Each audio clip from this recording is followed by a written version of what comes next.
السلام علیکم ورحمۃ اللہ وبرکاتہ۔ الحمد لولیہ والصلاة والسلام علی نبیہ وآلہ وصحبہ وبارک وسلم۔ قال اللہ تعالی وتبارک فی القرآن المجید والفرقان الحمید۔ قل بفضل اللہ وبرحمتہ فبذلک فلیفرحوا۔ صدق اللہ مولانا العظیم وصدق رسولہ النبی الکریم الرؤوف الرحیم۔ اللہم نور قلوبنا بالقرآن وزین اخلاقنا بالقرآن وادخلنا الجنۃ بالقرآن ونجنا من النار بالقرآن۔ قال اللہ تعالی وتبارک فی شان حبیبہ مخبرا وآمرا ان اللہ وملائکتہ یصلون علی النبی یا ایہا الذین آمنوا صلوا علیہ وسلموا تسلیما۔ اللہم صلی علی سیدنا ومولانا محمد معدن الجود والکرم صلاۃ وسلاما علیک یا سیدی یا رسول اللہ وعلی آلک واصحابک یا حبیب اللہ۔ تمام حمد و ثنا، تعریف و توصیف اللہ جل مجدہ الکریم کی ذات بابرکات کے لیے، جو خالق کائنات بھی ہے اور مالک شاشجہات بھی۔ اللہ جل وعلا کی حمد و ثنا کے بعد رسول رحمت، شفیع معظم، نبی محتشم، حضور ختم المرتبت، اللہ کے پیارے، امت کے سہارے، رب کے محبوب، دانائے غیوب، مالک رقاب امم، فخر عرب و عجم، والی کون و مکان، سیاہ لا مکان، سید انس و جاں، سرور لالا رخاں، نیر تاباں، سر نشین مہوشاں، ماہ خوباں، شہنشاہ حسینہ، تتمہ دوراں، سر خیل زہرہ جمالاں، جلوہ صبح ازل، نور ذات لم یزل، باعث تکوین عالم، فخر آدم و بنی آدم، نیر بطحا، رازدار ما اوحا، شاہد ما طغا، صاحب علم نشرہ، معصوم آمنہ احمد مجتبیٰ، حضرت محمد مصطفیٰ صلی اللہ علیہ وآلہ وسلم کے حضور ناز میں اپنی عقیدتوں، ارادتوں اور محبتوں کا خراج پیش کرنے کے بعد عالی مرتبت صدر مجلس حاضہ حضرت قبلہ پیر صاحب آف سواق شریف، عالی مرتبت ذی وقار صاحب زادگان آستانہ عالیہ پیر بارو کریم، ذی وقار علماء کرام، حضرات سامعین، صاحب سجادہ، دیگر مشائخ علماء، السلام علیکم ورحمۃ اللہ وبرکاتہ۔ میری خوش بختی ہے کہ مجھے آج ایک بار پھر آپ کے یہاں حاضر ہونے کا شرف، موقع اور سعادت نصیب ہو رہی ہے۔ اللہ صاحب مزار کی برکتیں روحوں میں اتار دے اور ہم سب کے باطن کو روشنیاں عطا کرے۔ آج اس پاک کی تقریب کا آخری دن ہے اور موسم میلاد کا پہلا دن ہے، اس لیے میں نے آپ کے سامنے جو کلمات تلاوت کیے ہیں ان میں ہمیں فرحتوں اور بشاشتوں کے اظہار کا حکم دیا گیا ہے۔ جب اللہ کی نعمت، اس کی رحمت حاصل کر پاؤ تو پھر تم مسرتوں کا اظہار کرو، تمہارے دل، تمہاری روحیں، تمہارے قلوب سرشار ہو جائیں اس نعمت کے حصول پر جو تمہیں میسر آئی۔ میں اور آپ اللہ کا لاکھ لاکھ شکر ادا کریں کہ ہمیں حضور کی صورت میں اللہ نے یہ بڑی نعمت عظمی عطا کی. اور اگر حضور جلوہ گر نہ ہوتے، خدا شناسی بڑی دور کی بات، ہم خود شناس بھی نہ ہوتے، ہمیں اپنی ذات کا تعقل بھی نصیب نہ ہوتا، ہمیں اپنی ذات سے بھی آگہی حاصل نہ ہوتی اگر ہم حضور علیہ السلام کی صورت میں انعام خداوندی نہ پاتے. تو خدا شناسی کے سارے اجالے جو حاصل ہوئے اور خود شناسی کا جو نور نصیب ہوا وہ اس در سے نصیب ہوا. اور اگر یہ چوکھٹ اور اگر یہ در اور یہ دہلیز ہمیں میسر نہ آتی تو آج ہم ظلمتوں میں بھٹک رہے ہوتے. ہمیں جو کچھ بھی ملا ہے، شعور کی جتنی بھی دولتیں ملی ہیں، وہ سب حضور کی دہلیز کے صدقے سے ملا ہے. اور یہ قلم توڑ دیا سید گیلانی علیہ رحمہ نے کہ نہ خرد کی روشنی تھی نہ جنوں کی آگہی تھی، نہ خرد کی روشنی تھی نہ جنوں کی آگہی تھی، تیری رہبری سے پہلے یہ جہاں جہاں نہیں تھا. زندگی کا سارا چراغاں اور زندگی کی ساری روشنیاں حضور کی دہلیز سے میسر آئیں. مجھے بتاؤ، انسان اشرف المخلوقات ہونے کے باوصف اجرام فلکیہ کو اپنا معبود نہیں سمجھتا تھا، درختوں کو خدا نہیں مانتا تھا، پتھر کے بنے ہوئے اصنام کے آگے ماتھا نہیں ٹیکتا تھا، مٹی کے مادوؤں کو اپنا معبود خیال نہیں کرتا تھا، لکڑی کے وثن اس کے معبود نہیں تھے. یہ تو انسان ہونے کے باوجود اس بات سے آگاہ نہیں تھا کہ میں کون ہوں. پوری کائنات کا چرخ انسان کے گرد گھوم رہا ہے. والذی خلق لکم ما فی الارض جمیعا، جو کچھ زمین میں پیدا کیا گیا وہ حضرت انسان کے لیے پیدا کیا. یہ مخدوم کائنات ہے، یہ دھرتی اس کے لیے پیدا کی گئی، یہ چاند سورج ستارے اس کی راہوں میں روشنی اجالنے کے لیے پیدا کیے گئے، یہ نباتات، یہ درخت، یہ اشجار اس کو چھاؤں فراہم کرنے کے لیے، اس کے ایندھن کی ضروریات کو پورا کرنے کے لیے، اس کو آکسیجن دینے کے لیے، اس کے ذوق نظارہ کی تسکین کے لیے پیدا کیے گئے. لیکن یہ ان کو اپنا معبود سمجھ رہا ہے. یہ جانور اس کی سواری کے لیے، اس کی بار برداری کے لیے، اس کی گوشت کی ضروریات کو پورا کرنے کے لیے پیدا کیے گئے، لیکن یہ ان کو اپنا معبود سمجھ رہا ہے. جو چیزیں اس کی خدمت اور نوکری کے لیے پیدا کی گئی ہیں وہ ان کو اپنا معبود سمجھ رہا ہے. یہ تو میرے حضور نے آ کے بتایا، میاں یہ تیرے معبود نہیں ہیں، یہ تیری دہلیز کے نوکر ہیں. نہیں تو دیکھ چاند کو پوچھتا ہے، یہ دیکھ انگلی اٹھتی ہے اور وہ ٹکڑے ہو کے قدموں میں آتا ہے. سورج کو پوچھتا ہے، یہ دیکھ اشارہ ہوتا ہے وہ بھاگتا ہوا عصر کے وقت پہ آتا ہے. ان درختوں کو پوچھتا ہے، جا میں نہیں تو ہی کہہ دے تمہیں اللہ کا رسول بلا رہا ہے. تو اب حضرت انسان کو پتہ چلا. پتھروں کو پوچھ رہا ہے، میاں دیکھ پتھر مٹھی ابو جہل کی میں ہیں لیکن کلمے محمد عربی کے پڑھ رہے ہیں. اب انسان کو سمجھ لگی کہ میں کون ہوں. پوری کائنات کا چرخ تو میرے گرد گھوم رہا ہے. اے تماشا گاہے عالم روئے تو کجا بہرے تماشا می روی. دنیا تو تجھے ڈھونڈنے نکلی ہے اور تو کس کی تلاش میں نکلا ہے. اب اس کی آنکھیں کھلی، اب اس کی خود سے ملاقات ہوئی. خود آشنا اب ہوا جب حضور کی دہلیز نصیب ہوئی، ورنہ یہ اندھیروں میں بھٹکتا رہا ہوتا، ظلمتوں میں آج بھی ٹامک ٹوئیاں مارتا ہوتا اگر ان کی دہلیز نصیب نہ ہوتی، ان کی چوکھٹ نہ ملتی.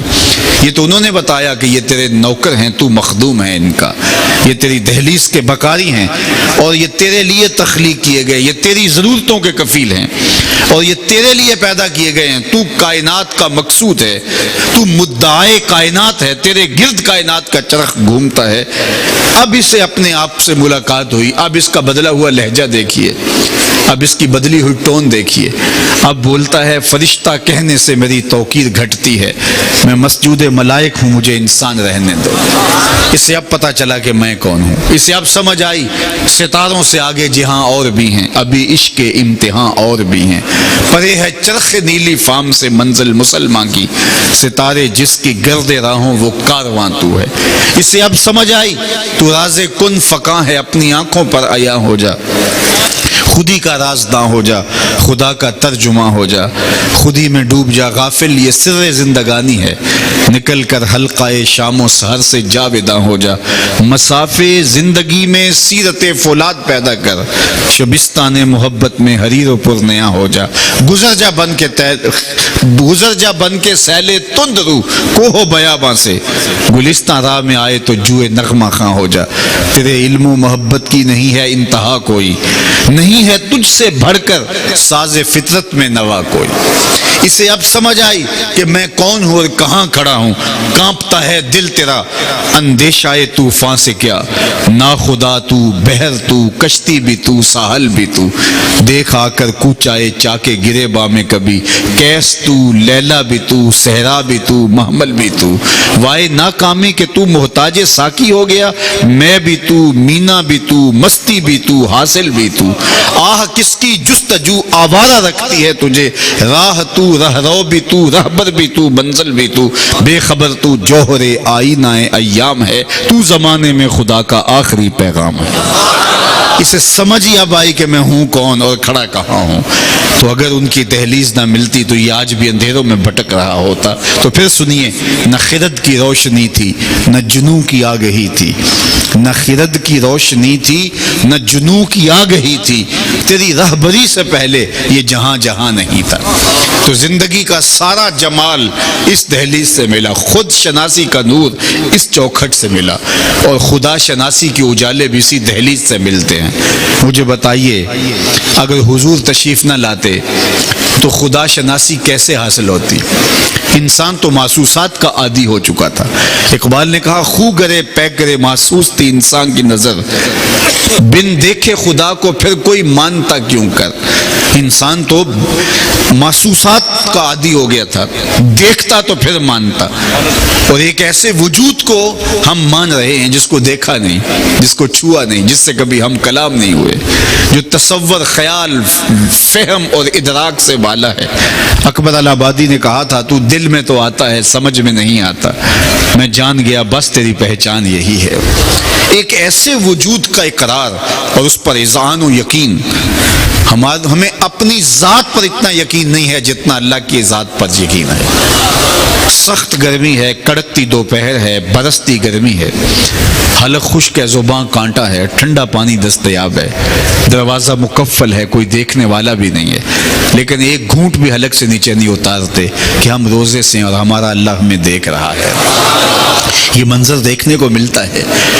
اللہ، چھوٹے بچے بھی بعض کا روزہ رکھ لیتے ہیں تو دوپہر کے وقت کملا جاتے ہیں، تو مائیں انہیں کہتی ہیں کہ بیٹے تم یہ پانی پی لو، یہ مشروب لے لو، تمہارا چڑی روزہ ہو جائے گا، تو کوئی نہیں دیکھ رہا، تو چھوٹے بچے بھی بولتے ہمارا اللہ ہمیں دیکھ رہا ہے۔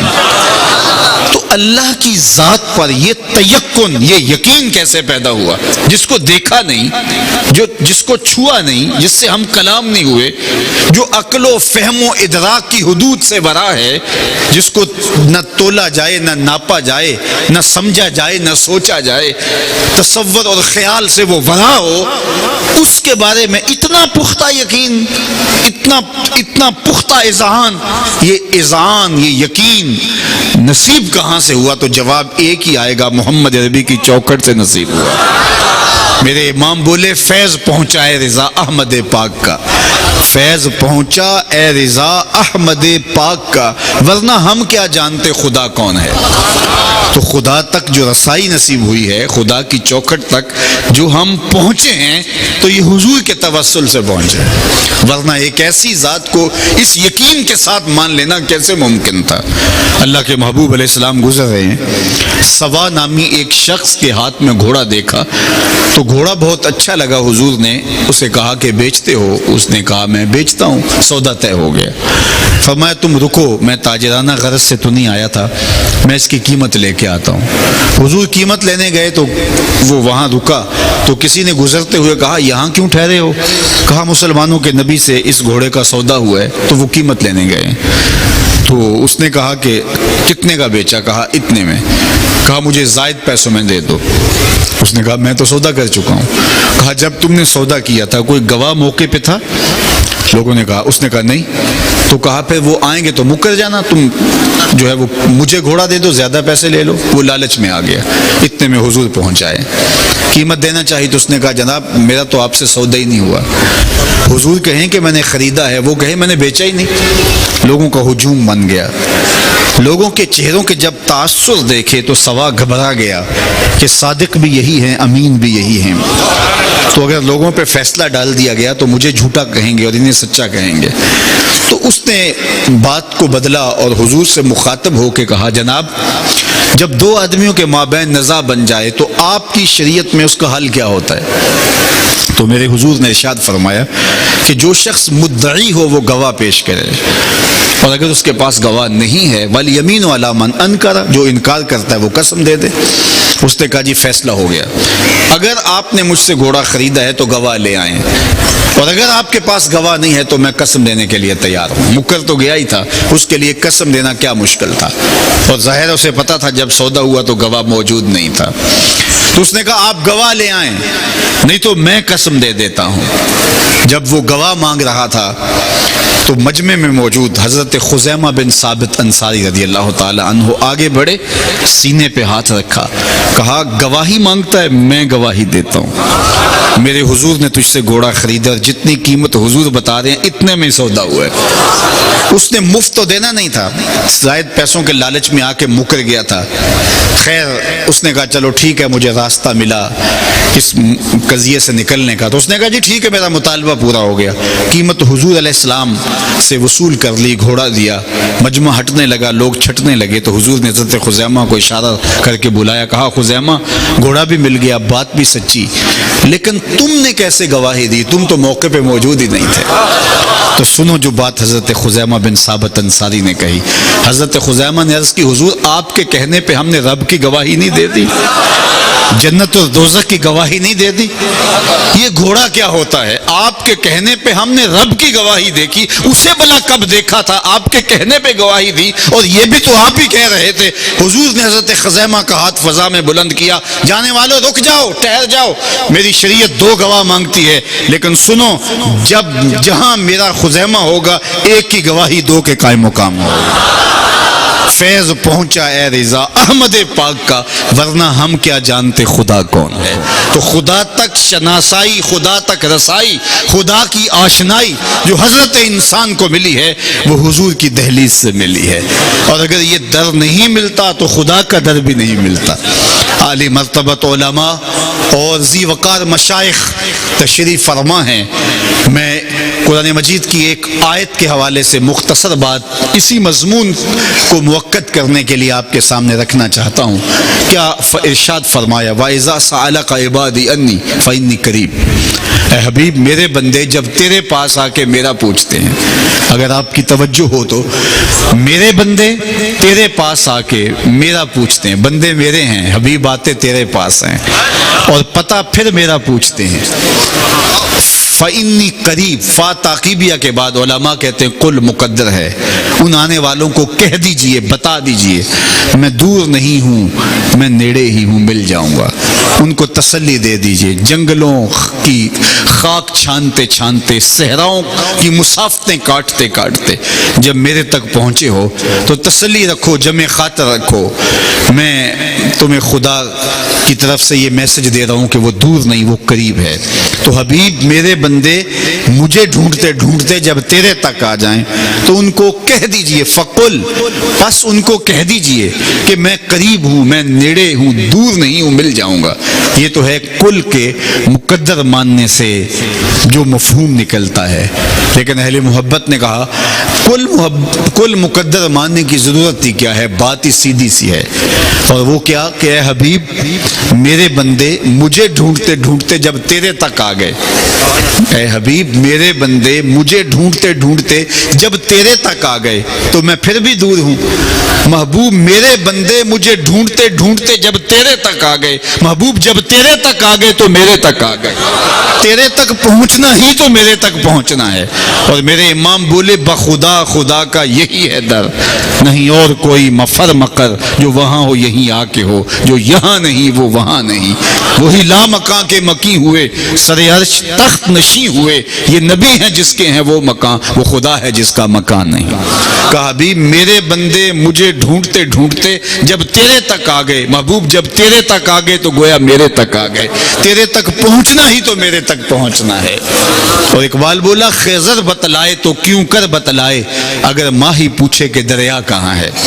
اگر مچھلی دریا میں چھلانگ لگا کے کہے کہ مجھے پتہ بتاؤ میں دریا میں جانا ہے، تو خضر اسے کیا پتہ بتائے۔ محبوب تیری گلی میں آ کے پھر میرا پوچھ رہے ہیں، جو تیرے ڈیرے تک آ گئے محبوب وہ میرے تک آ گئے، تو ان تک پہنچنا خدا تک پہنچنا ہے۔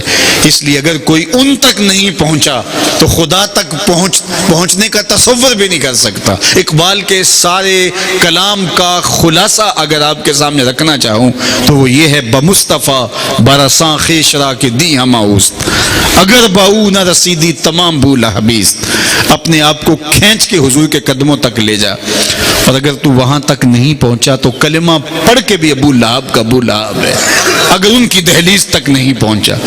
حکیم نیٹشے اور حکیم گوٹے، اقبال کا ان کے ساتھ بڑا تعلق رہا، فکری بہت ساری مماثلتیں بھی ہیں۔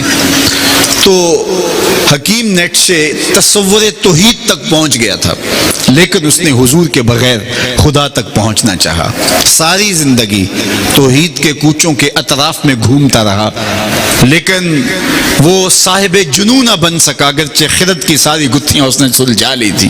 تو اقبال نے کہا کاش بودے در زمان احمد تا رسیدے بر سرود سرمدے، کاش کہ وہ شیخ احمد مجدد الف ثانی کے دور میں پیدا ہوتا اور حضرت شیخ کی صحبت میں آتا، وہ اس کو بازو سے پکڑ کے حضور کی دہلیز تک لے جاتا۔ تو کوئی ساری زندگی بھی عقل و فہم سے خدا تک پہنچنا چاہے تو کبھی بھی اس کو منزل نصیب نہیں ہو سکتی، منزل نصیب ہوتی ہے تو مصطفیٰ کی چوکھٹ سے نصیب ہوتی ہے۔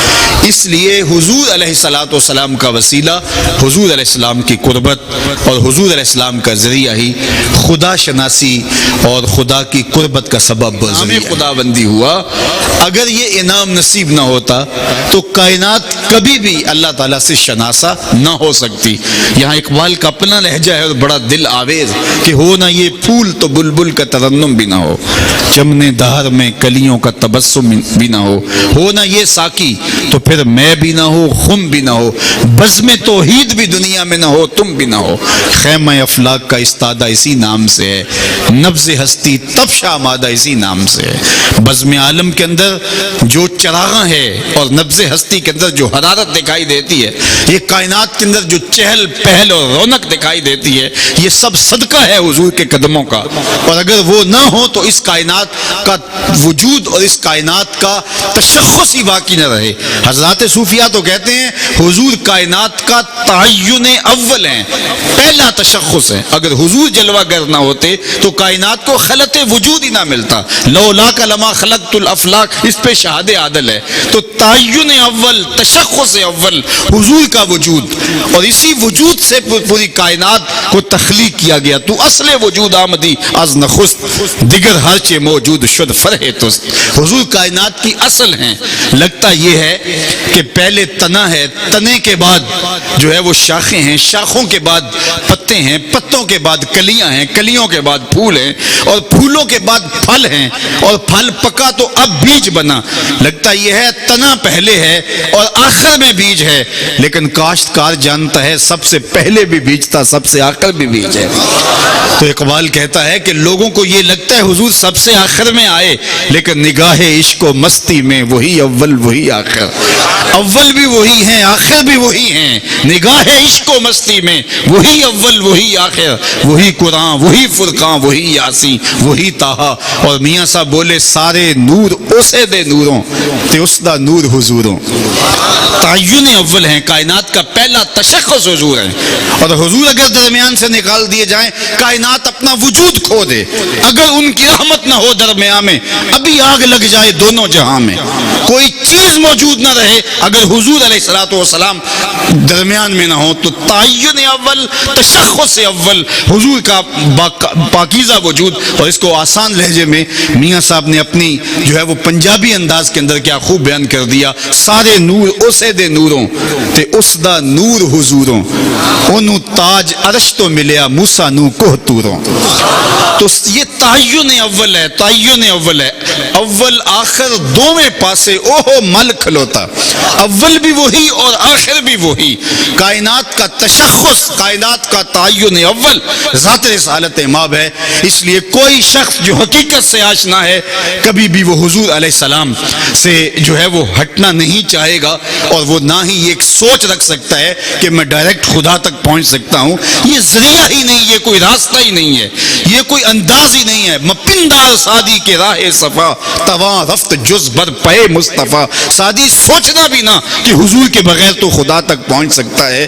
یہ ایک راستہ ہے، یہ ایک ذریعہ ہے، یہی راہ منزل آشنا ہے، اور جس کو یہ راہ مل گئی وہ راہ نجات پہ گامزن ہے، اور جس کو یہ راہ نہیں ملی ساری زندگی وہ بھٹکتا تو رہے گا لیکن منزل اسے نصیب نہیں ہوگی۔ مجرم ہو تو منہ اشکوں سے دھوتے چلے آؤ، آؤ در تواب پہ روتے چلے آؤ، قرآن میں مذکور ہے بخشش کا طریقہ، سرکار کی دہلیز سے ہوتے چلے آؤ۔ اس چوکھٹ کے ذریعے ہی ساری منزلیں اور سارے راستے کھلتے ہیں۔ تو اس لیے یہ میلاد کا موسم ہمارے لیے رحمتوں کا موسم ہے، دلوں کے آنگن کھل اٹھتے ہیں، محبتوں کے آنگن آباد ہو جاتے ہیں۔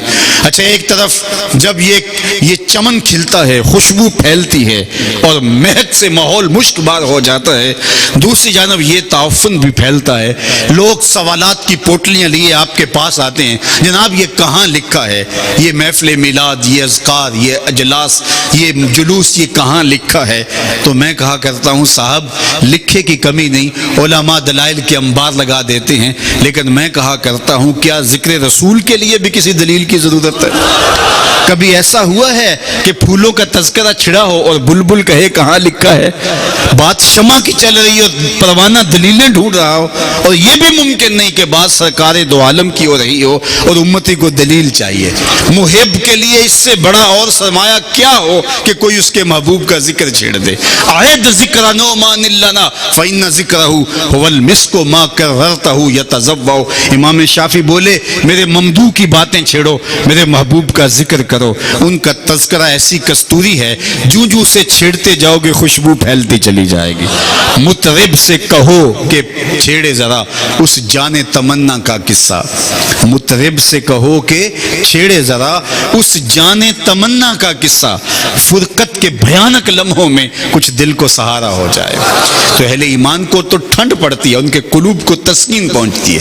حضرت شیخ مہدی الفاسی مطالع المسرات شرح دلائل الخیرات میں لکھتے ہیں حضور کا ذکر سن کر جس شخص کے کلیجے میں ٹھنڈ نہیں پڑتی اس کے سینے میں دھڑکنے والا دل کسی مومن کا دل ہی نہیں ہے۔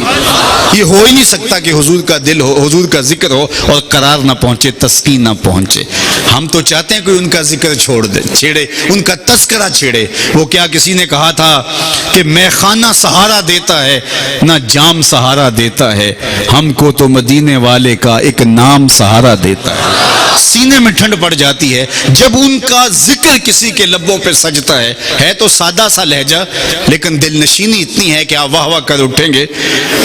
انور مسعود ہیں تو مزاحیہ شاعر، لیکن جب نعت لکھنے پہ آئے تو انہوں نے قلم توڑ دیا۔ ان کا نام لبوں پر آئے، ان کا نام لبوں پر آئے، میٹھا میٹھا منہ ہو جائے، ان کا نام لبوں پر آئے، میٹھا میٹھا منہ ہو جائے، ان کے بول بہاروں جیسے اور اصحاب ستاروں جیسے، ان سا پیارا اور نہ کوئی، ان سا پیارا اور نہ کوئی، ان سے بچھڑ کے لکڑی روئی، اور جب وہ سیر کو جایا کرتے سر پہ بادل سایہ کرتے۔ تو ان کی دل آویز باتیں، ان کا تذکرہ نور اہل ایمان کے لیے ٹھنڈک ہے، قرار جاں ہے۔ موسم میلاد آ رہا ہے، گلی گلی حضور کے نام کی مجلس سے بپا ہوں گی، حضور کے ذکر کے ترانے پڑے جائیں گے، حضور کے نام کا چراغاں ہوگا۔ لیکن میں آپ سے کہوں گا کہ صرف اپنی گلیوں میں جھنڈیاں نہ لگانا، دل کے ایک ایک پرت پہ حضور کے نام کی جھنڈی لگانا، صرف بنیروں پہ چراغاں نہ کرنا، دل کی گلیوں میں بھی حضور کے نام کے دیے روشن کرنا۔ تمہارا ظاہر بھی میلاد منا رہا ہو، تمہارا باطن بھی میلاد منا رہا ہو۔ اپنے طرز زندگی کو، اپنے انداز معاشرت کو حضور کی محبت کے سانچے میں ڈھال دو۔ میلاد کا موسم محبتوں کی فراوانیوں کا موسم ہے، اور محبت کا تقاضا یہ ہے کہ محب کی اطاعت کرتا ہے محبوب۔ وہ محبت کیسی ہے جس میں محب محبوب کی اطاعت سے رخ پھیر لے۔ تو آئیے میں اور آپ اگر حضور سے محبت کا دعویٰ کرتے اور یقیناً کرتے ہیں، لیکن اپنی محبت کو اطاعت کے دائرے میں لے کر آئیں۔ محبوب کا حکم تو بڑی بات ہے، محبوب کسی بات کا ارشاد کر دے وہ تو عاشق اپنا سب کچھ لٹا کے بھی پورا کرے گا۔ وہ کیا کسی نے کہا تھا کہ تیرے ہندیاں سندیاں محبوبہ میں کافر ہوا جے میں ہوا۔ جب محبوب کا حکم ہوا تو پھر تو اپنا تشخص بھی ختم ہو جاتا ہے، لیکن محبوب کی رضا بھی عاشق کو مقصود ہوتی ہے۔ وہ محبوب کے چہرے کے تیور دیکھ لیتا ہے کہ محبوب کی خواہش اور محبوب کی مرضی کیا ہے، اس کا اشارہ ابرو کیا ہے۔ مدینہ المنورہ کی ایک گلی سے میرے حضور گزر رہے ہیں، ایک ایسا مکان تعمیر ہو رہا تھا جس طرز تعمیر کو میرے حضور پسند نہیں کرتے تھے۔ تو حضور نے کسی سے پوچھا یہ کس کا ہے؟ کہا فلاں انصاری صحابی کا۔ حضور نے کوئی جواب نہیں دیا، گزر گئے۔